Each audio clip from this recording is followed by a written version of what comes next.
Just a quick video on the non-functioning button dash cam that I have.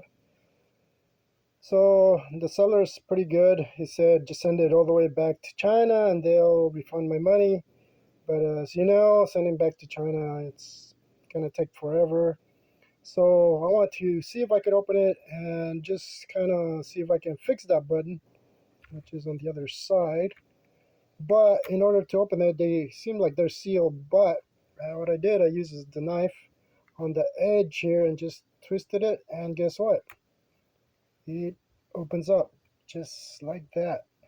So you just go the way around, and it does have little clips, as you can see. So you can open it, and now I can see what's wrong with the button there. I don't know if it's not on there correctly, but it's just not protruding out, and when you press it, as you can see, it doesn't even press on there. So I want to fix that because that's the problem I've been having with it. It kind of works. The touchscreen has also sort of not work on this corner. So I'm gonna try to see if I can just fix it basically. But I want to show you guys that that's what it is. It's like a regular dash cam, but this is what you have, and I'll check the connectors there. Maybe they're just not put in correctly, and that's why it's not functioning quite right. But not much to dash cams inside. This is pretty heavy, the screen here.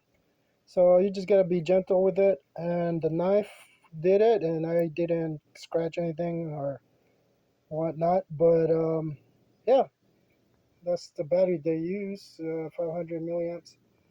Another thing I forgot to mention is that you should turn off a lot of the functions if you're gonna park your car for a while.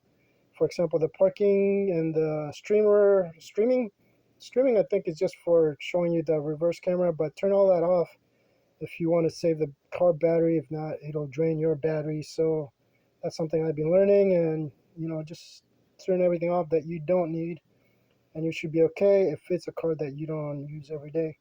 If you use it every day, it shouldn't be bad because you use the car every day, so your battery gets charged. But I hope that helps, and I'm gonna see if I can fix this right now.